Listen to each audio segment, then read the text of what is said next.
जहां भीषण ठंड में बिजली का संकट बरकरार है, रूस के हमलों के बाद वहां के बिजली घर तबाह हो गए हैं, जो अभी तक ठीक नहीं हो पाए हैं। खेरसौन से ऐसी ही एक तस्वीर सामने आई जिसमें लोग बिना बिजली के संघर्ष करते दिखाई दिए हैं। लोग जनरेटर के सहारे जिंदगी काटने को यहां मजबूर दिखे हैं। तो बड़ी खबर आपको बता दें, रूस यूक्रेन युद्ध के बीच आम लोग जो यूक्रेन में रह रहे हैं, अब उन्हें बिजली की समस्या से दो चार होना पड़ रहा है, क्योंकि रूस ने सबसे पहले बिजली घरों को ही अपना निशाना बनाया है। ऐसे में आम लोगों के लिए मुश्किलें बढ़ गई। तो पुतिन को धोखे का खतरा लगातार सता रहा है और इसी वजह से उन्होंने यूक्रेन में अब ऐसे हथियार तैनात करने शुरू कर दिए हैं जिनका स्ट्राइक रेट 100% माना जाता है। ये रिपोर्ट देखेंगे तो आपको पता चलेगा कि पुतिन का सबसे नया और सबसे खतरनाक हथियार आखिर कौन सा है, जिससे ज़ेलेंस्की भी परेशान हो उठे।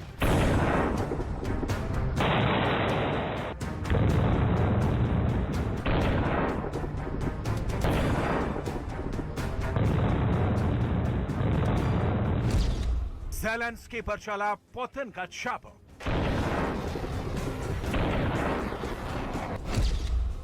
पुतिन का चाबुक चला तो कैसे मारे गए ज़ेलेंस्की के 40 टारगेट।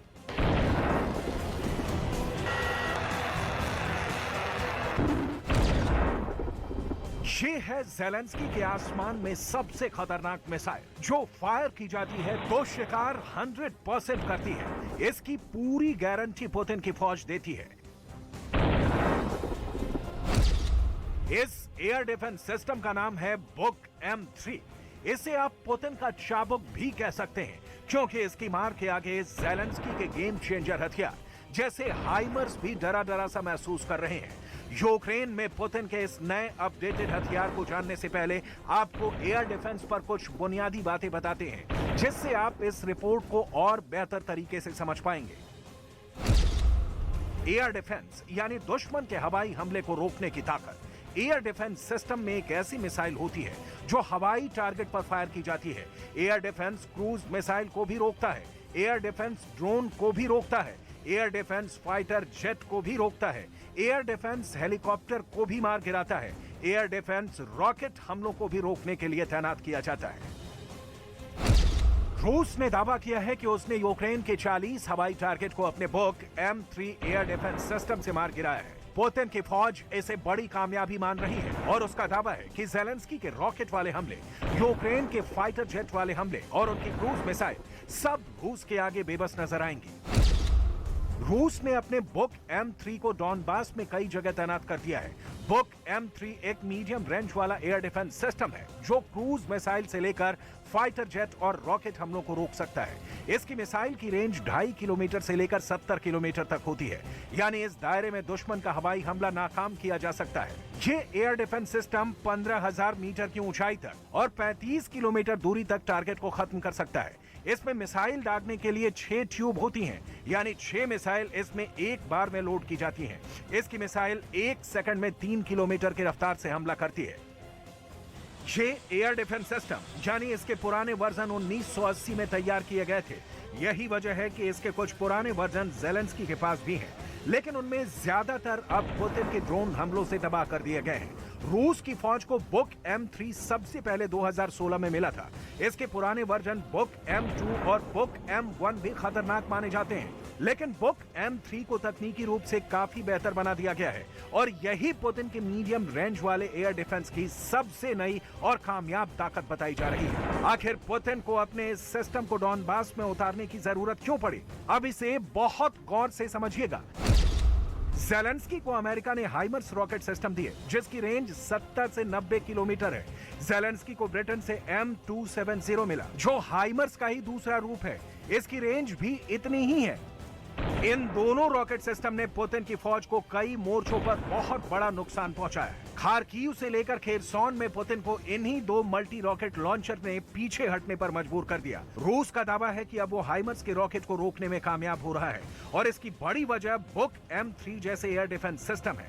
डॉनबास में अपनी पकड़ को मजबूत रखने के लिए पुतिन को ऐसे हथियार चाहिए जिन पर भरोसा किया जा सकता है, और इस वक्त बुक M3 पुतिन को रोज अच्छी खबर दे रहा है।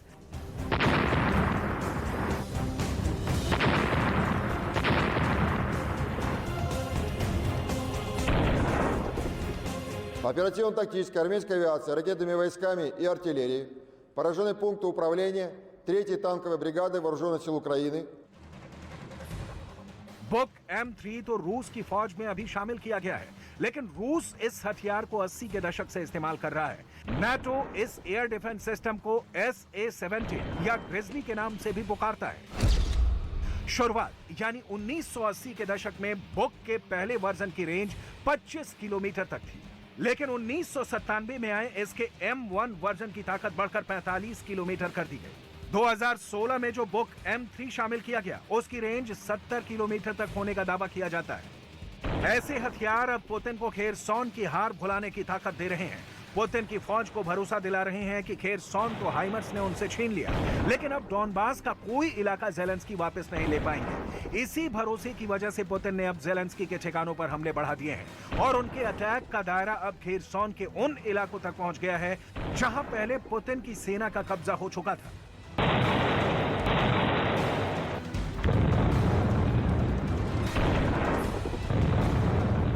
Одного божого дня окупанти знову обстрілювали Херсон і громади області. Лише за один тиждень ворог 258 разів обстріляв 30 населених пунктів нашої Херсонщини. Російська армія пошкодила і насосну станцію, яка забезпечувала подачу води в Миколаїв. Ну що про них сказати? Ось це і є справжня суть тих випадкових товаришів. रूस का स्पेशल ऑपरेशन बनाम नाटो की जेलेंस्की हथियारों वाली मदद। इस महायुद्ध में सबसे बड़ा मुकाबला इस वक्त जेलेंस्की और पुतिन के बीच नहीं, बल्कि रूस और अमेरिका या कहीं की नाटो के बीच चल रहा है। जर्मनी अपना बहुत ही आधुनिक एयर डिफेंस सिस्टम IRIS-T का जमीन से आसमान में वार करने वाला वर्जन यूक्रेन को दे चुका है। ये वेपन सिस्टम क्या है, इसकी ताकत और रेंज क्या है, और रूस के लिए ये कितना बड़ा खतरा साबित हो रहा है, उससे पहले देखिए कि जर्मन चांसलर ने इसे जेलेंस्की तक पहुंचाने से पहले क्या कहा था। In den kommenden Wochen werden wir auch weitere Waffen liefern. Zum Beispiel hat die Bundesregierung aktuell entschieden, dass wir mit dem System IRIS-T das modernste Flugabwehrsystem liefern, über das Deutschland verfügt. Damit versetzen wir die Ukraine in die Lage, eine ganze Großstadt vor russischen Luftangriffen zu schützen. Auch das ist eine Entscheidung dieser Bundesregierung. Zelensky के air defence system ने Putin को भी परेशान किया है। रूस के जहाज अब पहले वाली आजादी से यूक्रेन के आसमान में नहीं उड़ रहे हैं और इसमें आयरिस जैसे हथियारों की बड़ी भूमिका रही है। IRIS-T यानी इंफ्रारेड इमेजेंस सिस्टम, जिसमें थ्रस्ट वेक्टर कंट्रोल है। ये एक ऐसी मिसाइल है जिसका एयर टू एयर वर्जन कई सालों से एक्टिव सर्विस में है, लेकिन अब इसका वो रूप जिसमें मिसाइल जमीन पर तैनात लॉन्चर से फायर की जाती है, वो जर्मनी का हॉट वेपन सिस्टम बन चुका है। IRIS-T मिसाइल सिस्टम 25 किलोमीटर की रेंज में 20,000 मीटर की ऊंचाई तक किसी भी आसमानी टारगेट को खत्म कर सकता है। यह मिसाइल सिस्टम यूक्रेन को इसलिए दिया गया क्योंकि रूस अपनी बमबारी में जेलेंस्की के ज्यादातर एयर डिफेंस सिस्टम खत्म कर चुका है। यूक्रेन के पास खुद को रशियन एयरफोर्स से बचाने के लिए स्टिंगर के अलावा कोई खास हथियार नहीं बचा, तो उसे ऐसे हथियार मिलने शुरू हो गए। यूक्रेन के पुराने सभी एयर डिफेंस सिस्टम, चाहे वो S-300 हो या फिर सोवियत संघ के जमाने वाला बुक मिसाइल सिस्टम, रूस की पिन पॉइंट एक्यूरेसी वाले हथियारों ने यूक्रेन के बहुत से हथियार हमेशा के लिए तबाह कर दिए हैं। इसलिए IRIS-T मिसाइल सिस्टम यूक्रेन के पास आने से उसकी एयर डिफेंस वाली पावर फिर जिंदा हो गई है और इसी का रूस को भारी नुकसान भी उठाना पड़ रहा है। यूक्रेन के 3 हथियार हैं जिन्होंने रूस को परेशान कर दिया है। यूक्रेन में जेलेंस्की नाटो की मदद से नो फ्लाई जोन बनाने में तो नाकाम रहे हैं, लेकिन उनके अपने सिस्टम ऐसे हैं जो छोटी रेंज में रूसी विमानों का शिकार जरूर कर रहे हैं। एयर डिफेंस सिस्टम से ये शिकार कैसे किए गए, इसका छोटा सा ट्रेलर देखिए। इन हमलों के पीछे यूक्रेन के 3 एयर डिफेंस सिस्टम हैं जो भले पुराने हैं, लेकिन रूस के खिलाफ असरदार साबित हो रहे हैं। पहला है स्टिंगर सिस्टम जो अमेरिका से मिला है, दूसरा है एस्ट्रेला और तीसरा है सोवियत दौर का S-300 air defence system. Soviet संघ के जमाने से active S-300 air defence system काफी भरोसेमंद हथियार माना जाता है। हैरान करने वाली बात यह है कि रूस अब उन्हीं हथियारों से मात खा रहा है जो कभी उसने तैयार किए थे। S-300 की फायर पावर देखिए, क्योंकि इससे तो नाटो की फौज भी घबराती रही है। S-300 एक ऐसा एयर डिफेंस सिस्टम है जिसकी रेंज 150 किलोमीटर है। यही एयर डिफेंस सिस्टम इस वक्त कीव को भी बचा रहा है।